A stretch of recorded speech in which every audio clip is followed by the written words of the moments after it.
Shri G Gopakumar, ഇവിടെ കാലവും ചരിത്രവുമൊക്കെ തന്നോട് കരുണ കാട്ടുമെന്ന് പ്രത്യാശ പ്രകടിപ്പിച്ച ഒരു പ്രധാനമന്ത്രി അദ്ദേഹത്തോട് നീതി നിഷേധം നടത്തിയ അദ്ദേഹത്തിൻ്റെ തന്നെ പാർട്ടിക്കാരോടും അല്ലെങ്കിൽ കുടുംബാധിപത്യത്തോടുമൊക്കെ അതിൻ്റെ കൂടി ഒരു വിലയിരുത്തൽ ചരിത്രം ഇനി നടത്തുകയില്ലേ?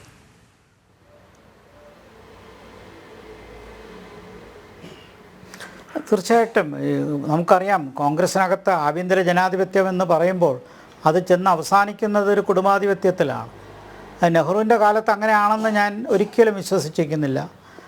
പിൽക്കാലത്ത് അങ്ങനെ ഒരു രാഷ്ട്രീയ ചരിത്രം കോൺഗ്രസ്സിലുണ്ടാവുകയും അത് ഇന്ദിരാഗാന്ധിക്ക് ശേഷം രാഷ്ട്രീയം ശ്രദ്ധിക്കുന്ന ആർക്കും ആ കുടുംബവാഴ്ചയുടെ ഒരു സ്വഭാവം വളരെ വളരെ വ്യക്തമായിട്ട് കാണാം.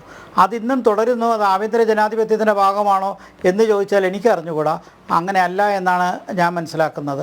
ആ കുടുംബവാഴ്ചയുടെ സ്വാധീനം ശക്തമായി വരുമ്പോൾ അതിനകത്തുള്ള ഒരു കൊട്ടാര വിപ്ലവം അതിനകത്ത് നടക്കുമ്പോൾ അത് മറ്റ് പുറത്ത് എത്ര ശക്തിയാകാൻ കഴിയും? നരസിംഹറാവുവിൻ്റെ ചരിത്രം ഇതുപോലെയാണ്. അദ്ദേഹത്തിനെ ഡൽഹിയിൽ അടക്കാൻ പോലും അനുവദിച്ചില്ല. ഹൈദരാബാദിലേക്ക് പോകേണ്ടി വന്നു. അടുത്ത തെരഞ്ഞെടുപ്പിൽ അദ്ദേഹത്തിനെ പരിഗണിച്ചത് പോലുമില്ല. അപ്പോൾ നമുക്കറിയാം, നെഹ്റു കുടുംബത്തിൽ നിന്ന് പുറത്ത് വന്ന ആൾക്കാരോട്, നേതാക്കന്മാരോട് കോൺഗ്രസ് എത്ര നീതി കാണിച്ചു എന്നുള്ള കാര്യത്തിനെക്കുറിച്ച് നമുക്ക് ചർച്ച ചെയ്യാവുന്നേ ഉള്ളൂ. ആ നിലയ്ക്കൊരു ഒറ്റപ്പെടൽ മൻമോഹൻ സിംഗ് നേരിട്ടിരിക്കാം. പ്രത്യേകിച്ച് ഭരണസമയത്ത് ഈ സൂപ്പർ ക്യാബിനറ്റ് വന്ന് ഇങ്ങനെ ഒരു അഡ്വൈസറി കമ്മിറ്റി ഉണ്ടാക്കി ആ അഡ്വൈസറി കമ്മിറ്റി എടുക്കുന്ന തീരുമാനം അടിച്ചേൽപ്പിക്കുന്നൊരു സാഹചര്യം. അതിൻ്റെ പേര് പറഞ്ഞത് UPA കാര്യങ്ങൾക്കാണ്. പക്ഷേ അങ്ങനെയല്ല. പാർലമെൻറ്റ് ചരിത്രത്തിൽ യഥാർത്ഥത്തിൽ മുന്നണി ഭരണമാണെങ്കിലും പ്രധാനമന്ത്രിയെയും മന്ത്രിസഭയുമാണ് കാര്യങ്ങൾ തീരുമാനിക്കേണ്ടത്. ഒരു ക്യാബിനറ്റ് ഗവൺമെൻറ്റാണ്. ഒരു പരിധിവരെ പ്രധാനമന്ത്രിയുടെ ഭരണമാണ് നടക്കേണ്ടത്.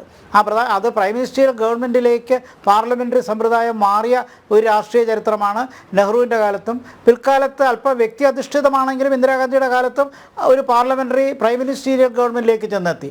എന്തായാലും ക്യാബിനറ്റ് ഗവൺമെൻറ് എന്നുള്ളൊരു വസ്തുതയാണ്. അപ്പോൾ ക്യാബിനറ്റിൽ പെടാത്ത തീരുമാനങ്ങൾ മുകളിൽ നിന്ന് അടിച്ചേൽപ്പിക്കുന്നു. ഇപ്പോൾ താങ്കൾ ചൂണ്ടിക്കാണിച്ചതുപോലെ രാഹുൽ ഗാന്ധി ഓർഡിനൻസ് വലിച്ചു കയറി. അതൊക്കെ കാണിക്കുന്നത് ഒരു മറ്റൊരു രീതിയിൽ കണ്ടു കഴിഞ്ഞാൽ അതൊരു എക്സ്ട്രാ ഷൈനിങ്ങിൻ്റെ ഒരു നേച്ചറായിട്ടേ കാണാൻ പറ്റുള്ളൂ. കാരണം ക്യാബിനറ്റ് എടുത്ത തീരുമാനം, സ്വന്തം പാർട്ടി എടുത്ത തീരുമാനം അതിന് വിരുദ്ധമായി ഒരു മീഡിയ പബ്ലിസിറ്റിക്ക് വേണ്ടി ചെയ്യുന്നതായിട്ട് അതിനെ കാണാൻ പറ്റുകയുള്ളൂ. അപ്പോൾ ചുരുക്കത്തിൽ മൻമോഹൻ സിംഗിന് ചില കാര്യങ്ങൾക്ക് അധികാരം ഉണ്ടായിരുന്നില്ല എന്നുള്ളൊരു വസ്തുതയാണ്. ആ നിലയ്ക്ക് അദ്ദേഹത്തിന് ഒരു ശക്തനായ ഒരു പ്രധാനമന്ത്രിയാകാൻ കഴിഞ്ഞിരിക്കില്ല. പക്ഷേ എന്ന് പറഞ്ഞതുകൊണ്ട് അദ്ദേഹത്തിൻ്റെ സംഭാവനകളെ നമ്മൾ കുറച്ച് കാണുകയും വേണ്ട. ഞാൻ നേരത്തെ പറഞ്ഞല്ലോ, അദ്ദേഹം ഒരു തനി രാഷ്ട്രീയക്കാരനല്ല. അതുകൊണ്ട് തന്നെ ഇത്തരം മാനിപ്പുലേഷൻസിന് അദ്ദേഹം നിന്നു കൊടുത്തിട്ടില്ല. അങ്ങനെയുള്ളൊരു താല്പര്യവുമില്ല. പിന്നെ അദ്ദേഹം എടുത്ത തീരുമാനത്തിൽ ഉറച്ചു നിന്നു. അത് എക്കണോമിക് പോളിസി ആണെങ്കിലും ന്യൂക്ലിയർ പോളിസി ആണെങ്കിലും ഇതിനൊക്കെ നമ്മൾ പറയാൻ വിട്ടുപോയൊരു കാര്യം, ഈ അന്തർദേശീയ ബന്ധങ്ങളിൽ ഇപ്പോൾ ഇന്ന് ശക്തമായി വന്ന P4 ക്വാഡ്രിലാറ്ററൽ അലയൻസ്. ഈ ക്വാഡ്രിലാറ്ററൽ അലയൻസിൽ ഇന്ത്യയും ജപ്പാനും അമേരിക്കയും ഓസ്ട്രേലിയയും ചേർന്ന് വന്ന ഒരു പുതിയൊരു സൃഷ്ടി. അത് വിദേശനയത്തിൽ മാത്രമല്ല, സുരക്ഷിതത്വത്തിലും സെക്യൂരിറ്റി അലയൻസിലും പസഫിക്കുമായിട്ട് ബന്ധപ്പെട്ട കാര്യങ്ങൾ, ഇന്ത്യൻ ഓഷ്യനുമായി ബന്ധപ്പെട്ട കാര്യങ്ങൾ, ശക്തമായൊരു സമുദ്ര നിരീക്ഷണ അതോടൊപ്പം ഒരു സുരക്ഷിത സംവിധാനം ഇന്നത് വളരെ വളരെ ശക്തമാണ്. മോദി ഗവൺമെൻറ് അത് നന്നായി തുടർന്ന് കൊണ്ടുപോകുന്നുണ്ട്. ആ ക്വാഡ് എന്ന് പറയുന്നത്, ഈ ക്വാഡ് എന്ന് പറയുന്നതിനെ ചൈന തന്നെ ആക്ഷേപിച്ച എന്താണ്, അതൊരു നാറ്റോയുടെ ഒരു ഏഷ്യൻ പതിപ്പാണ്, നോർത്ത് അറ്റ്ലാന്റിക് ട്രീറ്റി ഓർഗനൈസേഷൻ്റെ എതിർ പതിപ്പാണ്. നമ്മളങ്ങനെ കരുതുന്നില്ലെങ്കിലും പാശ്ചാത്യ രാജ്യങ്ങൾ ചൈനയെ ഒറ്റപ്പെടുത്തുന്നതിൻ്റെ ഭാഗമായി വന്നതാണ്. പക്ഷെ എന്ത് പറഞ്ഞാലും ഇന്ത്യൻ ഓഷ്യനിൽ ഇന്ത്യക്ക് വലിയ ക്ലെയിംസ് ഉണ്ട്. അത് ചൈനയ്ക്കിടെ മൊണോപ്പൊളിക്ക് വിട്ടുകൊടുക്കാൻ പറ്റില്ല. അത് മുൻകൂട്ടി കണ്ട മൻമോഹൻ സിംഗ് ഈ ക്വാഡ് സൃഷ്ടിക്കുന്നതിൽ വലിയൊരു പങ്ക് വഹിച്ചു. അതുകൂടി ഈ സമയത്ത് രേഖപ്പെടുത്തുവാൻ ഞാൻ ആഗ്രഹിക്കുന്നു. കാരണം അദ്ദേഹത്തെ സംബന്ധിച്ചിടത്തോളം ഈ ഏറ്റവും പ്രധാനമായി ഈ സമയത്ത് ചൂണ്ടിക്കാണിക്കാനുള്ളത്, മുൻപൊക്കെ വിദേശ നയത്തെ നമ്മൾ കണ്ടിരുന്നത് ഒന്നുകിൽ അയൽപക്കത്തുള്ള 2-3 രാജ്യങ്ങൾ, അതും സുരക്ഷിതത്വവുമായി ബന്ധപ്പെട്ട് എല്ലാം വാറും സെക്യൂരിറ്റിയും ത്രെട്ടുമായി കണ്ട സാഹചര്യം. അതിനപ്പുറം വിദേശ നയം കൊണ്ട് സാമ്പത്തിക വളർച്ചയ്ക്ക് ഗുണം ചെയ്യും.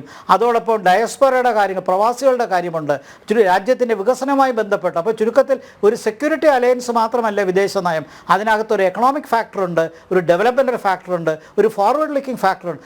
ആ നിലയ്ക്ക് വിദേശ നയത്തെ മാറ്റിയെടുക്കാൻ നരസിംഹറാവുവിൻ്റെ സമയത്ത് തുടങ്ങി വെച്ചു. അത് കൂടുതൽ ശക്തമാക്കാൻ മൻമോഹൻ സിംഗിന് കഴിഞ്ഞു. അതിൻ്റെ ഒരു ദൃഷ്ടാന്തമാണ് ആണവ കരാറിനപ്പുറം ഈ ക്വാഡ്രിലാറ്ററൽ അലയൻസ്. അതുകൂടി അദ്ദേഹത്തിൻ്റെ സംഭാവനയിൽ നമുക്ക് ചരിത്രത്തിൽ രേഖപ്പെടുത്തേണ്ടി വരും. കാരണം അദ്ദേഹം പറഞ്ഞ ചരിത്രം ഇതാണ്, പോകാൻ നേരത്ത് പറഞ്ഞതാണ്, നാളെ ഇന്നത്തെ മാധ്യമങ്ങൾ എന്നെ എന്ത് പറഞ്ഞാലും അദ്ദേഹത്തിന് അറിയാമായിരുന്നു അദ്ദേഹത്തിനെതിരെ ശക്തമായ വിമർശനമുണ്ട്, അദ്ദേഹത്തിന് അസേർട്ട് ചെയ്യാൻ പറ്റാത്ത ഒരുപാട് രംഗങ്ങളുണ്ട്.